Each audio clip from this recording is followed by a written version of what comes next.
Hello everyone, स्वागत है आप सभी का इस यूट्यूब चैनल स्टडी आईएएस पर। और यहाँ पर मैं प्रस्तुत करने जा रहा हूँ लेक्चर नंबर 9 आपकी सीरीज का, जिसका नाम है marathon course on your government scheme for your UPSC civil services examination 2020। तो ये होने जा रहा है लेक्चर नंबर 9 इस पर्टिकुलर सीरीज का, और ये लेसन एज यूजुअल प्रस्तुत करूंगा मैं, राहुल। तो शुरू करते हैं ये लेसन, और शुरू करने से पहले बताना चाहूंगा दैट 2021 के लिए अगर आप प्रिपरेशन करना चाह रहे हैं तो डायनेमिक बैच, यहाँ पर मेगा बैच जो है वो शुरू हो गए हैं 15 जून से अनअकैडमी प्लस पर। So you can basically enrol in these courses. और यहाँ पर आपको देखने को मिलेगा दैट जो कोर्सेज हैं वो bilingual Hindi as well as English language में अवेलेबल हैं। इसकी वजह से फायदा ये होगा कि कोई भी लैंग्वेज का इशू, जो सेमेंटिक बैरियर आता है आपके इस कम्युनिकेशन की प्रोसेस में, वो नहीं आएगा और आप इस चीज को आसानी से यूटिलाइज कर पाएंगे और आप पढ़ पाएंगे। Okay, so this is all about this thing. And apart from that, आप कैसे कर सकते हैं ये, अनअकैडमी ऐप डाउनलोड करोगे अगर, तो वहां पर यूपीएससी सीएससी सब्सक्रिप्शन आएगा, तो you can click on get subscription. और क्लिक करते ही आप इस टैब में पहुंचोगे जहां पर आप 1 month, 3 month, 6 month, 12 month, 24 months के सब्सक्रिप्शन ले सकते हो। आप जितना भी टाइम का सब्सक्रिप्शन लोगे उतने टाइम तक के सारे कोर्सेज आपको अवेलेबल रहेंगे। So for example let's say आप 24 मंथ्स का सब्सक्रिप्शन ले रहे हो, तो व्हाट यू कैन डू, यहाँ पर फी जो है वो 64,000 है, तो आप यहाँ पर कोड अप्लाई कर दीजिएगा स्टडी आईएएस। तो if you apply this code, तो ये अमाउंट है ये रिड्यूस हो जाएगा और यहाँ पर आपको मिल जाएगा, ये अप्लाइड हो जाएगा कोड, तो ये हो जाएगा 57,600। ठीक है, तो इस तरीके से आप इस कोर्स का इस कोड का फायदा उठा सकते हो। And same goes with 12 months as well, यहाँ पर भी कोड अप्लाई कर दोगे तो ये जो 44,000 है ये 39,600 हो जाएगा। Okay, so you can apply this code study IAS, जो चैनल का नाम है यही कोड है। So you can basically use this code. Okay, let's get started. ये मेरे बारे में कुछ डिटेल्स। शुरू करते हैं आज का ये लेसन। सबसे पहली जो मिनिस्ट्री हम कवर करने जा रहे हैं, that ministry is ministry of personnel public grievance and pension. ये वही मिनिस्ट्री है जिसके अंदर 3 डिपार्टमेंट हैं, department of personnel and training, department of public grievances and department of pension.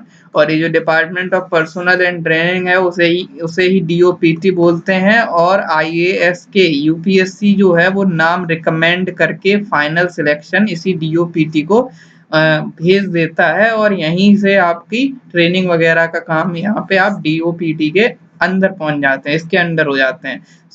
ये वही डीओपीटी है, तो उसी की मिनिस्ट्री है, मिनिस्ट्री ऑफ पर्सोनल, जो ब्यूरोक्रेसी वगैरह को देखती है, रिक्रूटमेंट और बाकी चीजें। ठीक है, तो यूपीएससी नेम सिलेक्ट करती है, बाद में रिकमेंड कर दिया जाता है डीओपीटी को। ठीक है, सो दिस इज समथिंग जो आपको पता है। तो मिनिस्ट्री है, तो उस मिनिस्ट्री में कौन सी स्कीम्स हैं वो हम यहाँ पर कवर करेंगे।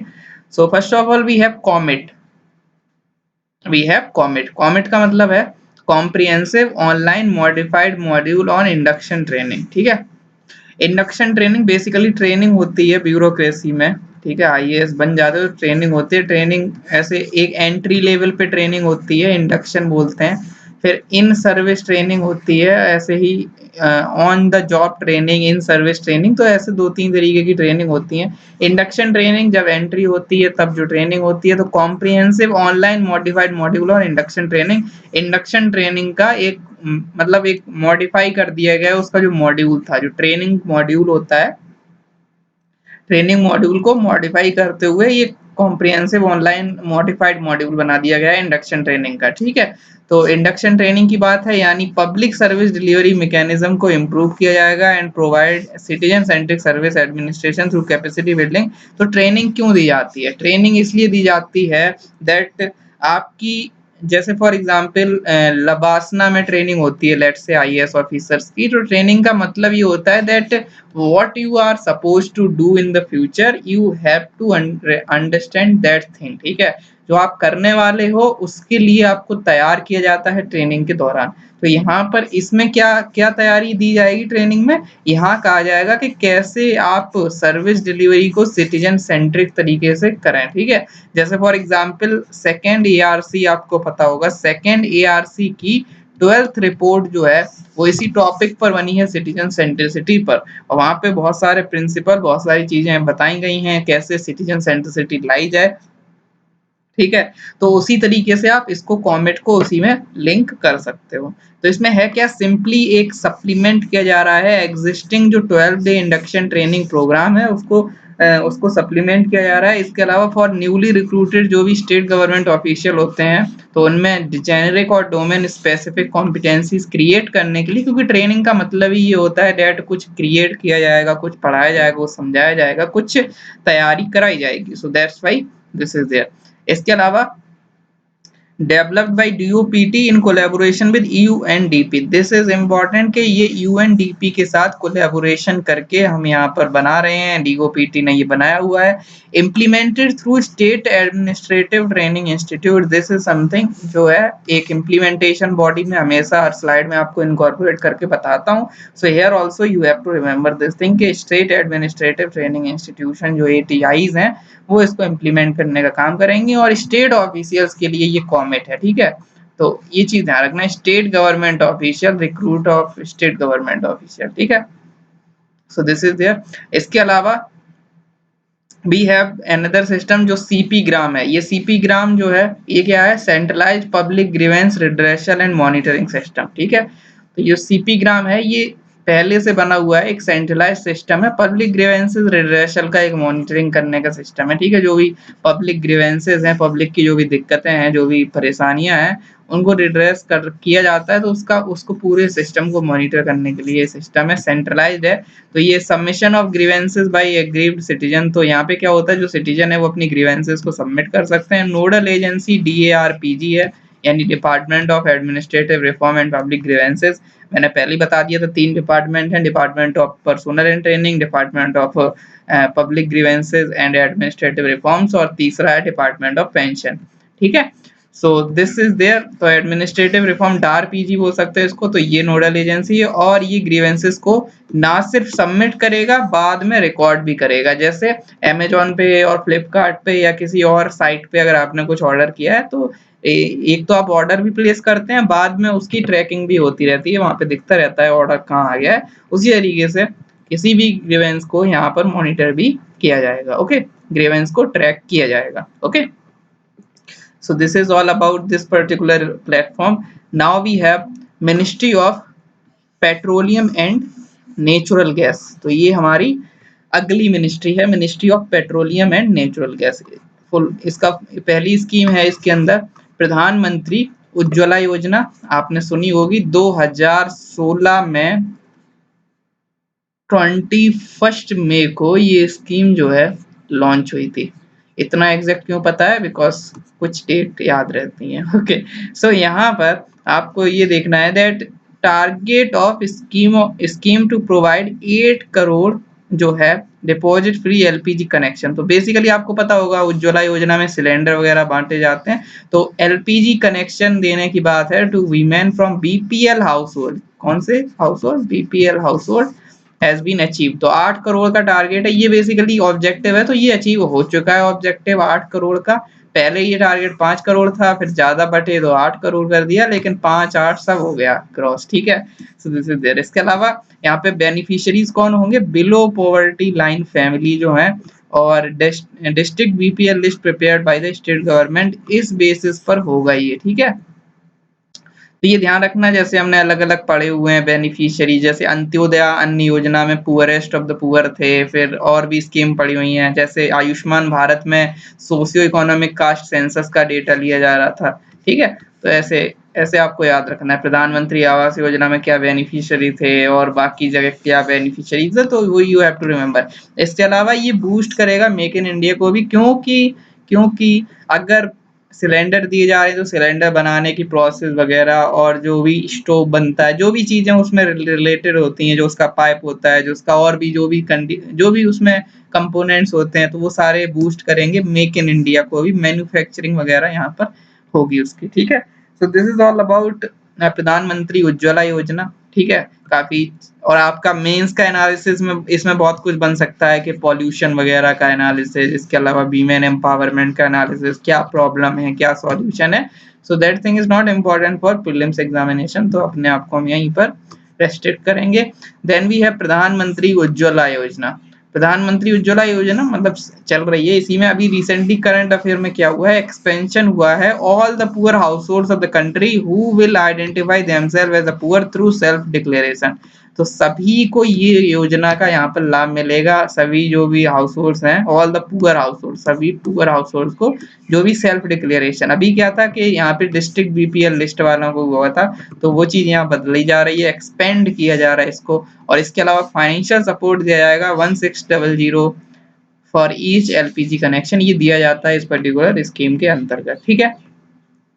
सो दिस इज ऑल अबाउट प्रधानमंत्री उज्ज्वला योजना, जो कुकिंग फ्यूल और कुकिंग फ्यूल वगैरह को प्रमोशन की एक स्कीम है, और इस तरीके से ये इम्पोर्टेंट है। देन वी हैव पहल। पहल क्या है, प्रत्यक्ष हस्तांतरित लाभ, प्रत्यक्ष हस्तांतरित लाभ पहल। पहल क्या है, इंसेंटिव फॉर, जो remove incentive for diversion and weed out fake duplicate connection, ये भी गैस सिलेंडर वगैरह से है रिलेटेड। लेकिन अभी पिछले वाले में क्या था कि सब सिलेंडर वगैरह देने की बात हो रही थी कि कनेक्शन दिए जाएंगे। यहाँ जो कनेक्शन पहले से हैं उनमें जो फेक कनेक्शन वाला सीन चलता रहता है, या इंसेंटिव वगैरह गलत तरीके से गलत लोगों के अकाउंट में पहुंच जाता है, तो उन चीजों को यहाँ पे डाइवर्जन वगैरह को रोकने के लिए, इंसेंटिव और ये सब चीजों के लिए, तो फेक डुप्लीकेशन, डाइवर्जन और इंसेंटिव जो इन चीजों में जुड़ा हुआ है, जो फायदा लोगों को मिल रहा है, वो रोकने के लिए पहल लाई गई है। इसमें क्या है, protect entitlement and ensure subsidy to the consumer. तो एंटाइटलमेंट होता है, अभी देखो हमने पुराने लेसन में पढ़ा था एंटाइटलमेंट बेस्ड अप्रोच, जैसे जो जो आपकी जननी शिशु सुरक्षा और ये सारी स्कीमें, तो वहाँ एंटाइटलमेंट बेस्ड अप्रोच है, वहाँ आपको कुछ नहीं करना है, सरकार आपको पैसे देगी या केयर देगी या मेडिसिन देगी या जो भी है, तो वहाँ एंटाइटलमेंट इसको बोलते हैं। एक होता है empowerment, entitlement versus empowerment. Empowerment में क्या है, सरकार देगी कुछ नहीं, आपको हेल्थ एजुकेशन दे देगी, फिर आप अपने हिसाब से अपनी लाइफ और अपनी सारी चीजें कर सकते हैं, स्किल दे देगी, तो वो एम्पावरमेंट होता है। एक एंटाइटलमेंट होता है। तो यहाँ पर जो एंटाइटलमेंट क्योंकि दिया जा रहा है यहाँ पे, जो सिलेंडर वगैरह के तौर पे या जो भी सब्सिडीज वगैरह देके, तो उन चीजों को प्रोटेक्ट करना, और सब्सिडी जो है वो कंज्यूमर तक जाए, उस चीज को प्रोटेक्ट करने की बात है। Improve the availability of delivery, जो है उसकी अवेलेबिलिटी और सेल्फ सिलेक्शन अलाउ करने की बात है फॉर सब्सिडी। तो दिस इज ऑल अबाउट पहल। तो यहाँ पे क्या है, बेसिकली फीचर्स क्या है इस स्कीम के, तो ये वर्ल्ड की लार्जेस्ट कैश सब्सिडी स्कीम है। जैसे हमारी आयुष्मान भारत जो थी वो बहुत बड़ी स्कीम है, इवन प्रधानमंत्री उज्ज्वला योजना को यूएन वगैरह ने उसको आइडेंटिफाई किया दैट यस ये वीमेन एम्पावरमेंट वगैरह के लिए इम्पोर्टेंट है, अच्छा कदम है। So this is important to understand कि ये भी world largest cash subsidy scheme है, ठीक है। And apart from that, domestic LPG cylinders will be sold to LPG consumer to the in the entire country at market determined price। यहाँ पे क्या है, देखो सिंपल ऐसे समझो, इसका लॉजिक समझने की कोशिश करो। जैसे ये सिलेंडर है, ठीक है, तो सिलेंडर जब आप लोगे तो आपको नहीं फर्क पड़ता कि आप, सब्सिडी का मतलब ये नहीं है कि आपको 2 रुपए में, 3 रुपए में, 1 रुपए में कुछ मिल रहा है, जैसे आप गेहूं चावल में होता है पीडीएस में। लेकिन यहाँ ऐसा नहीं है, यहाँ क्या है कि आपको मार्केट प्राइस पर ही खरीदना पड़ेगा ये सिलेंडर, ठीक, मार्केट प्राइस जो भी है। उसके बाद क्या होगा, आपको अपना बैंक अकाउंट यहाँ लिंक करना पड़ेगा, क्योंकि प्रधानमंत्री जन धन योजना के खाते जो हैं गरीबों को, मतलब आपका मतलब यहाँ गरीबों से, तो गरीब होंगे जो इस स्कीम के लिए एलिजिबल, उन्हें भी यहाँ पर सब्सिडी डायरेक्ट नहीं मिलेगी, जैसा कि गेहूं चावल में होता है 1 रुपए, 2 रुपए, 3 रुपए, ठीक है, वो यहाँ नहीं है। यहाँ क्या है, पूरा पे करना पड़ेगा सिलेंडर का चार्ज, और अपना प्रधानमंत्री जन धन योजना में खाता खुलवा लो, क्योंकि वो चीज आपकी, क्योंकि फाइनेंशियल इंक्लूजन हो चुका है ऑलरेडी, ये स्कीम बाद में आई है, तो वहां जो खाता खुला होगा उसको आधार से लिंक होना मैंडेटरी है, ठीक है। फिर क्या होगा कि वो जो पैसा है कि आपके अकाउंट में वो सब्सिडी है बाद में जाएगी, मतलब 800 रुपए का मान लो सिलेंडर है और अगर सब्सिडी के हिसाब से 400 का या 300 का मिलना चाहिए तो आपको 800 ही पे करने हैं, 500 रुपए अकाउंट में बाद में जाएंगे। ऐसा नहीं कि 300 ही पे करके काम चला लो, नहीं, पूरे 800 करो लेकिन बाद में जाएंगे। इससे क्या होगा कि अकाउंट वगैरह, फाइनेंशियल इंक्लूजन वगैरह ये सब होगा, और साथ ही साथ आपका जो, क्योंकि लिंक है चीजें, तो वो जो धांधली है वो नहीं हो पाएगी, ठीक है। इसके अलावा consumer needs to have a bank account, क्योंकि कंज्यूमर का अगर बैंक अकाउंट नहीं होगा तो ये बाद वाली प्रोसेस नहीं हो पाएगी, दैट्स वाई। इसके अलावा बैंक, उसमें आधार मैंडेटरी है, ठीक है। सो दिस इज समथिंग जो आपको याद रखनी है। इसके अलावा इसी स्कीम में आप जो पहल के अंदर लोग जो है अपनी सब्सिडी वगैरह छोड़ भी सकते हैं, सो दिस इज इट। इसके अलावा भी है प्रधानमंत्री जीवन। जीवन क्या है? जैव ईंधन वातावरण अनुकूल फसल अवशेष निवारण योजना, ठीक है। तो ये नाम है लंबा चौड़ा, जीवन का फुल फॉर्म बना दो जैव ईंधन, जो भी मतलब ईंधन का मतलब है जो भी मतलब फ्यूल है, ठीक है। फ्यूल जो भी नेचुरल, जो मतलब फ्यूल वगैरह जो होता है, फ्यूल का मतलब जो लकड़ी वगैरह जला के जलाते हैं तो फ्यूल वही तो हो गया। सो वो उसको वातावरण अनुकूल फसल अवशेष निवारण, जो आपकी स्ट्रॉ बर्निंग वगैरह होती है, ठीक है, पंजाब हरियाणा में और दिल्ली में फिर पॉल्यूशन जाता है, वो ही होते हैं, क्या बोलते हैं उसी को बोलते हो फसल अवशेषण, अवशेष का मतलब, या अवशेष मतलब जो रेजिड्यू है, क्रॉप रेजिड्यू जो स्ट्रॉ है, तो अवशेष जो है उसका वातावरण के अनुकूल निवारण करना है, उसको सॉल्व करना है उस प्रॉब्लम को, लेकिन वातावरण अनुकूल के तरीके से, मतलब नेचर पर और एनवायरमेंट फ्रेंडली तरीके से उस रेजिड्यू को आपको डिस्पोज करना है या कुछ भी करना है, लेकिन वातावरण को नहीं होना चाहिए। सो इसको लिंक कर सकते हो जो आपका दिल्ली में पॉल्यूशन वगैरह का इशू आया था। इसका ऑब्जेक्टिव क्या है? To create second generation 2G ethanol capacity in the country and attract investment in the new sector। तो बेसिकली एथेनॉल कैपेसिटी को बढ़ाने की बात है, क्रिएट करने की बात है, सेकेंड जनरेशन। इसके अलावा फाइनेंशियल सपोर्ट दिया जाएगा इंटीग्रेटेड बायो एथेनॉल प्रोजेक्ट को, और वायबिलिटी गैप फंडिंग दी जाएगी over the next 6 years in the 2 phase। तो 2 phase में नेक्स्ट 6 साल तक इसमें सपोर्ट दिया जाएगा, और फाइनेंशियल सपोर्ट भी दिया जाएगा बायो इथेनॉल प्रोजेक्ट के लिए। इंसेंटिवाइज किया जाएगा 2G एथेनॉल सेक्टर को, और सपोर्ट किया जाएगा इस इंडस्ट्री को।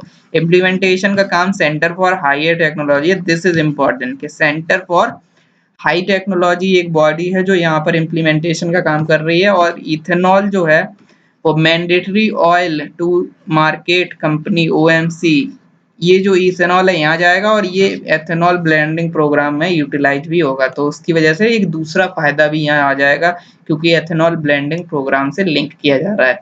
Then we have national gas grid. Basically हमें ये समझना है कि इसके ऑब्जेक्टिव क्या है। रीजनल इम्बैलेंस को दूर करना है, जो कहीं कहीं गैस का कुछ गैस इकोनॉमी बिल्कुल डेवलप नहीं है, तो वहां पर भी गैस इकोनॉमी डेवलप हो। दैट्स वाई ये चीज है कि रीजनल इम्बैलेंस नहीं होना चाहिए, ठीक है, उसको एड्रेस करेगा।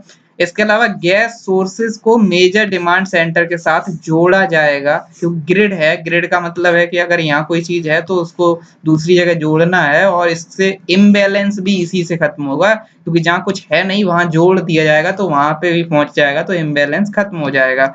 और यहाँ development of city gas distribution network जो है for the supply of CNG and PNG, ये इंपॉर्टेंट है कि यहाँ पर जो सिटी गैस डिस्ट्रीब्यूशन नेटवर्क बनाया जाएगा, ठीक है। तो ये बस कनेक्टिविटी का है, ग्रिड बनाने की बात है, एक जगह से दूसरी जगह, डिमांड वाली जगह से सप्लाई वाली जगह को जोड़ना, इससे इम्बैलेंस भी कम हो जाएगा और ये डेवलप हो जाएगा सिटी गैस डिस्ट्रीब्यूशन, ठीक है। तो सारी चीजें सिंपल सी हैं। इसमें है क्या, बेसिकली सैलिएंट फीचर्स ये हैं कि गैस पाइपलाइन जो है उसको अभी 16,000 इतनी है, तो इसको 16,000 से 27,000 तक ले जाया जाएगा किलोमीटर्स में, ऑब्वियसली, तो ये लेंथ को इंक्रीज करने की बात है। और अगर हमारा अभी एनर्जी मिक्स बास्केट देखें, अगर हमारी इकोनॉमी देखें, तो उसमें 6.5% कॉन्ट्रीब्यूशन किसका है? गैस का है। मतलब गैस बेस्ड इकोनॉमी देखा जाए तो ओनली 6.5% है। इसको 15% करने का हमारा टारगेट है, और दैट्स वाई हम इसको लेकर आ रहे हैं। तो नेशनल गैस ग्रिड हम इस क्यों लेके आ रहे हैं? हमें गैस बेस्ड इकोनॉमी बनानी है उसको। मतलब अभी क्या मेजर इकोनॉमी कहाँ से चलती है? कोल से, ठीक है, कोल से। कोल वगैरह से। सो इसमें गैस बेस्ड इकोनॉमी ताकि सस्टेनेबल हो, ताकि आपकी मतलब आप समझ सकते हैं कि एनवायरनमेंट वगैरह को हार्म ना करे। सो दैट्स व्हाई उसके लिए चीजें जोड़नी पड़ेंगी, उसलिए आपको कनेक्टिविटी चाहिए होगी। इसके बाद क्या है, to provide the clean energy in the eastern part of the country running प्रधानमंत्री ऊर्जा गंगा प्रोजेक्ट। ठीक है, तो ये जो एरिया है, ठीक है, इस एरिया के लिए अलग से एक स्कीम भी चल रही है, प्रधानमंत्री ऊर्जा गंगा प्रोजेक्ट। तो ईस्टर्न पार्ट जोड़ना है, और इसी का एक गैस ग्रिड का कंपोनेंट है नॉर्थ ईस्ट गैस ग्रिड। ठीक है, समझ में आ गया, जोड़ना है और ये सारी चीजें हैं। तो नॉर्थ ईस्ट गैस ग्रिड है, ये कंपोनेंट है नेशनल गैस ग्रिड का। ये क्या basically north east gas grid जो है, ये इसको इम्प्लीमेंट करने का काम है इंद्रधनुष। जो इंद्रधनुष एक वो बनी हुई है, जैसे हमारी एनर्जी एफिशिएंसी सर्विस लिमिटेड मैंने बताई थी पिछले लेसन में, तो वो पीएसयूज बनी हुई हैं, उनका एक 4 पीएसयूज को मिला के बनाया गया है। ऐसे ही इंद्रधनुष एक मतलब बॉडी है, इंद्रधनुष लिमिटेड। जो इंद्रधनुष है वो बेसिकली आपकी इंडियन ऑयल और ऐसे gas authority of India limited ऐसे करके 4 पीएसयूज को जोड़कर बनाई गई है एक पीएसयू, एक सेंट्रल पब्लिक सेक्टर इंटरप्राइज जो इसको इम्प्लीमेंट कर रही है।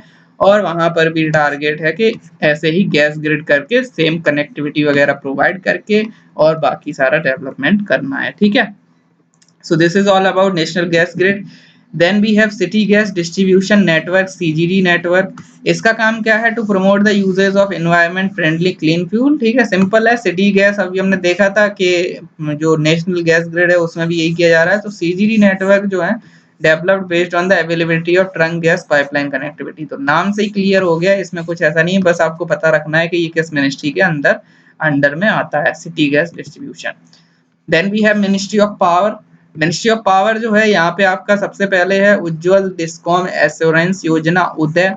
तो इसके ऑब्जेक्टिव क्या है, फाइनेंशियल हेल्थ को अच्छा करना और एफिशिएंसी को बढ़ाना। फाइनेंशियल हेल्थ और एफिशिएंसी को बढ़ाना डिस्कॉम्स की। डिस्कॉम्स क्या होता है, डिस्कॉम्स होती हैं पावर डिस्ट्रीब्यूशन कंपनीज। तो स्टेट में स्टेट की जो पावर डिस्ट्रीब्यूशन कंपनीज हैं उनकी फाइनेंशियल हेल्थ को अच्छा करना और उनकी जो ऑपरेशनल एफिशिएंसी है उसको भी अच्छा करना। लॉन्ग टर्म में इसका ये है कि अफोर्डेबल और एक्सेसिबल 24/7 पावर फॉर ऑल। ठीक है, तो हाउसिंग फॉर ऑल चल रहा है और हेल्थ फॉर ऑल, बहुत सारी चीजें चल रही है। पावर फॉर ऑल जो है वो अभी नहीं चल रहा है, तो इसको बाई 20 बाद में इसको करना है लॉन्ग टर्म में। अभी कोई ऐसा इनिशिएटिव गवर्नमेंट का नहीं है, बट उदय उस डायरेक्शन में एक कदम है।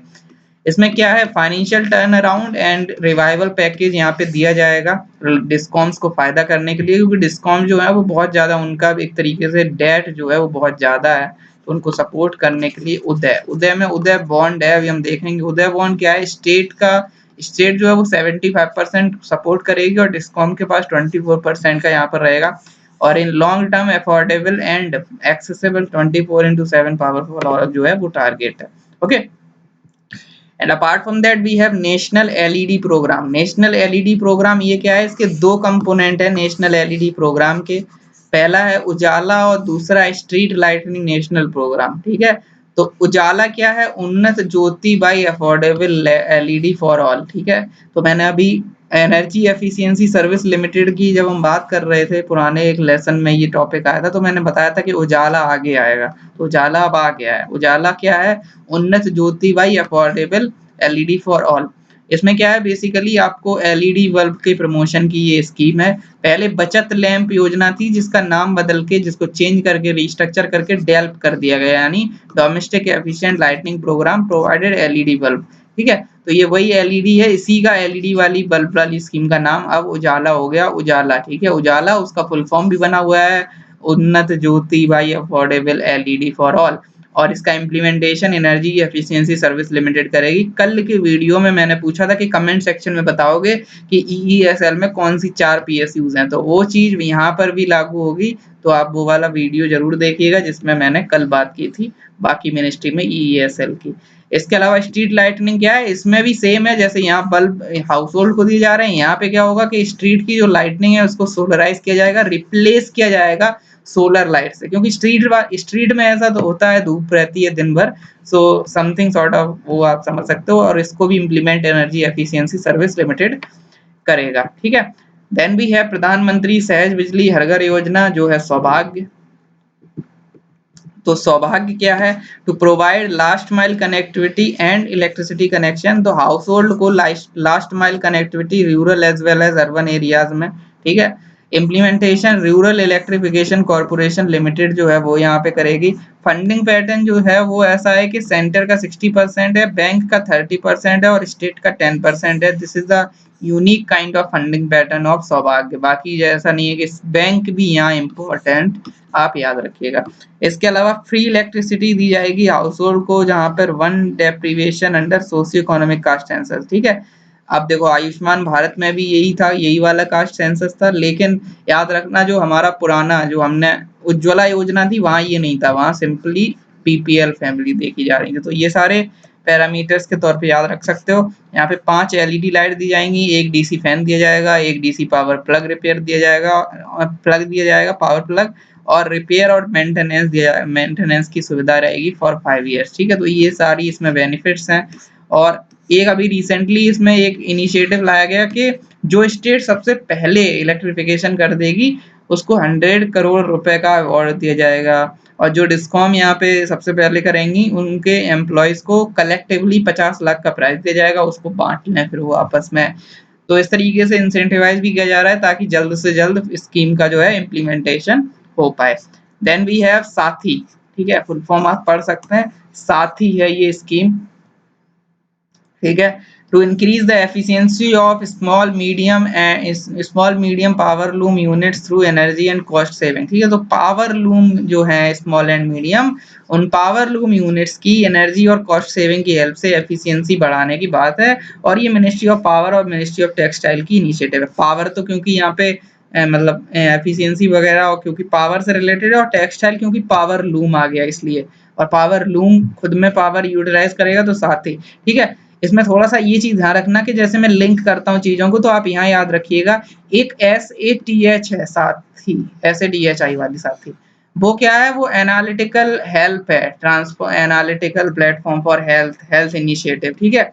तो जो हेल्प इनिशिएटिव है वो आपका जो सिस्टमेटिक टेक्निकल हेल्थ इनिशिएटिव ऐसा करके एक इनिशिएटिव है, आप देखिएगा उसको। Ministry of science and technology, हम आगे पढ़ेंगे भी आगे के लेसन में, ministry of science and technology के अंदर SATHI वाला साथी इनिशिएटिव है। SAATHY वाला इनिशिएटिव आपका ये है जो हम यहाँ पढ़ रहे हैं, पावर लूम से related, ministry of power plus ministry of textile वाला। तीसरा ये हो गया। दूसरा तीसरा एक है साथ, SATH, ये है sustainable action for transforming human capital, साथ ये नीति आयोग का इनिशिएटिव है। तो ये चीजें याद रखना कि साथी, साथी और साथ अलग अलग है, ए से ही फर्क पड़ जाएगा। ये चीजें मेंस प्रीलिम्स के लिए इंपॉर्टेंट है, यहाँ पर यूपीएससी ट्रिक कर सकता है, अगर आधा आ जाएगा तो कंफ्यूजन के चांसेस रहेंगे। सो दैट्स वाई याद रखना, साथी SAATHI वाला साथी अलग है, SATHI वाला साथी अलग है, और साथ अलग है, ठीक है। तो बिल्कुल कंफ्यूज होना नहीं, याद रखना इन चीजों को। Then we have Urja urban Jyoti Abhiyan app. तो Urja developed by power finance corporation क्या है?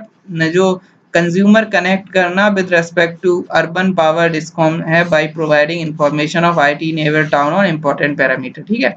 बेसिकली आप देखो ज्योति से हमने 6 स्कीम पढ़ी हैं अभी तक, ठीक है। तो कमेंट में बताओ कौन सी 6 स्कीम पढ़ी हैं जिनमें ज्योति वर्ड आया है, ठीक है। तो सारे लोग बताओ कि जो अगर किसी का नाम ज्योति है तो वो तो जरूर बताए, ठीक है। Now we have ministry of railways. Ministry of railways, इसमें आपकी एक है Kisan rail scheme. Kisan rail scheme पता है आपको, इस रिसेंट बजट में 2 स्कीम आई थी विद रेस्पेक्ट टू किसान, जो ट्रांसपोर्ट वगैरह से थी। एक थी किसान रेल और एक थी हमने पढ़ी है मिनिस्ट्री ऑफ सिविल एविएशन के अंदर, ठीक है, कृषि उड़ान वाली, ठीक है। तो ऐसे ही यहाँ पे ये किसान रेल है। यहाँ पे क्या है? सीमलेस नेशन, जो कोल्ड सप्लाई चेन है, मतलब एक जगह से दूसरी जगह की जो चेन है, पेरिशेबल थिंग्स की, जैसे मिल्क, मीट और फिश, जो खराब हो जाते हैं, जो जिनकी शेल्फ लाइफ कम होती है, ऐसी पेरिशेबल चीजों को कनेक्ट जल्दी से जल्दी एक जगह से दूसरी जगह करने के लिए रेल जो है अलग से बनाई जा रही है। अभी रियलिटी वगैरह देखोगे तो आप देखिए जो मेमो होते हैं, MEMU, जो पैसेंजर वाली ट्रेन होती हैं, जो एसी वाली ट्रेन होती हैं, तो अगर आप देखोगे तो इनमें आपको देखने को मिलता है जो बिल्कुल कब्जा रहता है, मतलब एक तरीके का एनक्रोचमेंट रहता है फार्मर्स का, ठीक, फार्मर्स का या डेयरी वाले जो लोग होते हैं, ठीक है। मतलब मैंने ये चीज पर्सनली ऑब्जर्व की है, ठीक है। तो जैसे फॉर एग्जांपल कानपुर है हमारे घर के पास, ठीक है, कुछ दूर मतलब कुछ 140 किलोमीटर के अराउंड, 160 किलोमीटर एटलीस्ट, ठीक है। तो वहां से क्या होता है, कानपुर के पहले जो एरिया पड़ते हैं, जो गांव वगैरह पड़ते हैं, तो वहां से जो फार्म, जो डेयरी वाले लोग हैं, वो जाते हैं इधर पे डेली, सुबह जाना पड़ता है उनको। तो वो लोग क्या करते हैं, यहाँ पे जो जो मी जो एमी एमी जो मीमू होती है, जो ट्रेन होती है, ठीक है, जो हर स्टेशन पे रुकती है, आपको पता होगा, जो लोकल से भी सबसे ज्यादा जो रूरल कनेक्टिविटी वगैरह कनेक्ट करती है, ठीक है। तो यहाँ से क्या होता है, पूरा ये पूरी जो ट्रेन है, एक तरीके की कह लो कि रिजर्वेशन की तरह होता है इनका पूरा, ये पूरा जो हर जगह पूरे में इनके वो डब्बे डब्बे डब्बे डब्बे पूरा भर देते हैं उसको, जो भी मतलब है, ठीक है, इतना पूरा, क्योंकि इनके इनको कोई फैसिलिटी नहीं है कि वो यहाँ से यहाँ जा पाए, ठीक, क्योंकि मार्केट कानपुर दूर है, ओके, कानपुर यूपी में जो है, तो वो दूर है और ये दूर है, ठीक है, जो भी 50-60 किलोमीटर या 100 किलोमीटर, मतलब 50-60 किलोमीटर का जो भी है, 70-80% जो भी किलोमीटर्स पड़ते हैं यहाँ पे बीच में, सो उसको मेंटेन करने के लिए अब कोई ऐसी किसान रेल चले तो ठीक है, वो सिर्फ उसी लिए है, तो उसमें क्या है कि दूध वगैरह के लिए अलग से रेफ्रिजरेशन वगैरह हो तो और ही सही है, लेकिन अभी नॉर्मली में भी उनमें इतनी दिक्कत होती है that they have to basically do this thing, ठीक है, फिर वहां पे झगड़े भी होते हैं, जो नॉर्मल पैसेंजर्स होते हैं उन्हें बहुत दिक्कत होती है। So these are the ground reality things, so Kisan rail will address this issues अगर ये पूरे में कंट्री में अच्छे से इम्प्लीमेंट होती है, ठीक है। Indian railway through PPP arrangement के थ्रू ये बनाई जाएगी। रेफ्रिजरेंट यहाँ पे पार्सल वैन बनेगी, reefer ventilated insulated rail container और cold storage facilities for perishable, ठीक है। तो यहाँ पर जो चीजें हैं वो और ज्यादा अच्छे से हम कनेक्ट कर पाएंगे। इसके अलावा एक मिशन है अवतरण। अवतरण क्या है, अवतरण वैसे तो क्या होता है, बर्थ वगैरह से रिलेटेड है, ठीक है, अवतरण भगवान का अवतार हुआ है, अवतरण हुआ है, और आजकल मतलब बर्थडे वगैरह में लोग डाल देते हैं कि अवतरण दिवस की शुभकामनाएं, ऐसे करके, मतलब वो अवतरण का मतलब बर्थ से है। तो यहाँ पे बेसिकली 1 2 3 4 5 6 7 7 ये एक अम्ब्रेला स्कीम है जिसमें 7 छोटे छोटे से मिशन है, ठीक है। कौन कौन सा मिशन है, एक मिशन 2510, मिशन जीरो एक्सीडेंट, नाम से क्लियर है, मिशन 100, मिशन रेस, मिशन रफ्तार, मिशन बियॉन्ड बुक कीपिंग और मिशन कैपेसिटी यूटिलाइजेशन, ठीक है। तो बस प्रीलिम्स के लिए आपको नाम बस याद होना चाहिए कि ये मिशन किससे रिलेटेड है, मेंस के लिए थोड़ा इनके बारे में आप देख सकते हैं, ठीक है। So this is all about this. इसके अलावा Padho Pradesh, this is not for today. Then we have mission Satyanishtha, ठीक है, ये भी एक अवतरण के बाद एक है सत्यनिष्ठा। सत्यनिष्ठा भी रेलवे की मिनिस्ट्री के अंडर है, to train every employee to understand the need and value of ethics in public, and ये आपका GS4 के लिए इंपॉर्टेंट है। मिशन सत्यनिष्ठा, यहाँ पे क्या है, ट्रेन के एम्प्लॉइज को एथिक्स और ethics in public and personal life, जो हम GS4 पढ़ते हैं, तो वो पब्लिक एम्प्लॉइज को सिखाया जाएगा to deal with ethical dilemmas, ठीक है। अब GS4 में ये भी एथिकल डिलेमा आप देखते हो कि अकाउंटेबिलिटी वर्सेस एफिशिएंसी का डिलेमा, कंपैशन वर्सेस ऑब्जेक्टिविटी का डिलेमा, ठीक है, ह्यूमन वर्सेस सिटीजन का dilemma, international relation versus citizen public interest, ठीक है। तो ऐसे बहुत सारे डिलेमास आते हैं सरकार के सामने या पब्लिक सर्वेंट के सामने, तो मिशन सत्यनिष्ठा में जो भी रेलवे एम्प्लॉयज हैं उनके लिए ये एथिक्स का एक कोर्स है, कह सकते हो। सत्यनिष्ठा नाम में ही सत्यता है, तो ना काम भी वही है। इसका एम क्या है कि रेलवे एम्प्लॉयज को सेंसिटाइज करना about the need to adhere to good ethics and to maintain high standard of integrity at work, ठीक है। GS4 में यूज कर सकते हो, काफी रेलिवेंट रहेगा। इसके अलावा we have smart fleet operation optimisation and real time information. तो ये एक ऐप है, स्फूर्ति ऐप है, Sfoorti app of fleet managers which provide features for monitoring and managing fleets business using geographical information system views and dashboard. देखो important ये सब नहीं है कि ये क्या है, ये तो आप एक बार पढ़ लोगे आपको आ जाएगा। मेन चीज ये मैं बताने के लिए इसको मैंने ऐड किया है, स्फूर्ति है ये। और कल अगर लेसन देखा है अगर आपने पार्ट नंबर 8, तो you will get to know कि वहां हमने पढ़ा था SFURTI, वो स्फूर्ति था, ठीक है। इसमें यू की जगह डबल ओ लग जाएगा तो ये मिनिस्ट्री ऑफ रेलवे आ जाएगा, और अगर ऐसा ही रहेगा तो ये आपका MSME मिनिस्ट्री से रहेगा। सो दिस इज समथिंग जो आपको याद रखना है। ये चीजें एग्जाम के लिए इंपॉर्टेंट रहती हैं कि आप इनको आइडेंटिफाई करके अलग से समझ के याद रखें, okay. Apart from that, we have Ministry of Railway, Road Transport and Highways. तो इस मिनिस्ट्री की सबसे पॉपुलर स्कीम है भारतमाला परियोजना। ओके, सो भारतमाला परियोजना इसकी सबसे पॉपुलर स्कीम है। भारतमाला परियोजना जो है इसमें क्या है, 24800 किलोमीटर बनाना है अलग से, जो भारतमाला में जो भी मतलब रोड वगैरह है उसका कंस्ट्रक्शन 24800 किलोमीटर बाई 2022, और साथ में 10,000 kilometre NHDP national highway development project का अगर और जोड़ दिया जाए तो ये आंकड़ा बढ़ के 34,800 किलोमीटर हो जाएगा। The area that is going to be covered under Bharatmala Pariyojana. Okay, and apart from that, we have development of multimodal logistic park and elimination of choke point. ठीक है, तो ये इसमें डेवलप किए जाएंगे, डेवलपमेंट होगा इसका मल्टी मॉडल लॉजिस्टिक पार्क। ठीक है, तो logistic part, multi modal logistic part और चौक पॉइंट जो भी होते हैं उनको यहाँ पे रिड्यूस किया जाएगा ताकि ट्रांसपोर्ट अच्छे से हो पाए। Enhanced focus on improving connectivity north east, तो भारतमाला का नॉर्थ ईस्ट पे फोकस है। जैसे गैस ग्रिड का नॉर्थ ईस्ट पर फोकस था, उसके लिए इंद्रधनुष लिमिटेड अलग से PSUs भी बनाई गई और वो सब चीजें वैसे यहाँ पे है। इसके अलावा NHAI जो है वो लॉन्च किया है लॉजिस्टिक एफिशिएंसी एनहेंसमेंट प्रोग्राम। ठीक है, तो यहाँ लॉजिस्टिक जो, क्योंकि इंडिया में लॉजिस्टिक कॉस्ट बहुत है, ठीक है, ये आपको पता होना चाहिए। इवन मेक इन इंडिया इस वजह से हमारा सक्सेसफुल नहीं हो पा रहा, उसके पीछे बहुत सारे रीजन है। And one of the reason is logistic cost. India में लॉजिस्टिक कॉस्ट बहुत ज्यादा पड़ जाती है as compared to other countries. Other countries में बहुत कम दाम में आप एक जगह से दूसरी जगह ट्रांसपोर्ट कर सकते हो, बट इंडिया में वो चीजें जो है वो सही नहीं है। इसलिए भारतमाला में आपको लॉजिस्टिक एफिशिएंसी एनहेंसमेंट प्रोग्राम देखने को मिल रहा है। ठीक है, तो लॉजिक समझने की कोशिश करो ऐसा क्यों कहा जा रहा है, बिकॉज इन जो स्टैंडर्ड जो वर्ल्ड का जो डाटा है उसके रेस्पेक्ट में, उसके कंपैरिजन में इंडिया में काफी ज्यादा लॉजिस्टिक कॉस्ट है। इवन मेक इन इंडिया में भी ये चीज लिखी हुई है कि ये चीज इसलिए नहीं हो पाई। मेक इन इंडिया में ये बर्ड एक तरीके का लिमिटेशन था, चैलेंज था। NHAI ने क्रिएट किया है हाईवे इन्वेस्टमेंट प्रमोशन सेल। ये बेसिकली एक इन्वेस्टमेंट सेल है। ठीक है, इन्वेस्टमेंट मतलब जो प्राइवेट इन्वेस्टमेंट और बाकी जो कॉर्पोरेट इन्वेस्टमेंट है, उन सब चीजों को यहाँ लाने के लिए ये चीज की गई है। जो भी कॉर्पोरेट सेक्टर वगैरह है उनकी कॉर्पोरेट सोशल रिस्पॉन्सिबिलिटी होती है, तो वो सब यहाँ NHAI में इन्वेस्टमेंट के थ्रू कर सकें इजी वे में, तो इसलिए हाईवे इन्वेस्टमेंट प्रमोशन सेल है। इसके अलावा इसके कुछ बेसिकली कैटेगरीज हैं भारतमाला के अंदर। भारतमाला परियोजना की कुछ कैटेगरीज हैं कि ये तरीके के कॉरिडोर या परियोजना के अंदर जो माला है, भारत की माला, रोड वाली माला, तो वो माला कैसी चलेगी, क्या क्या उसमें क्या क्या टाइप होंगे। तो economic corridor is there, feeder route और inter corridor, national corridor efficiency improvement, border road and international connectivity, port connectivity and coastal road, तो जैसे पोर्ट होते हैं तो उनकी कनेक्टिविटी फिर ये सागरमाला से लिंक हो जाएगी, है ना, तो इसलिए ग्रीन फील्ड एक्सप्रेसवे, तो जो एक्सप्रेसवे है ग्रीन फील्ड वाले एक्सप्रेसवे, और बैलेंस्ड NHDP वर्क, जो भी वर्क है वो बैलेंस NHDP वर्क, तो वो हमने देख लिया कि NHDP का 10,000 किलोमीटर भी है।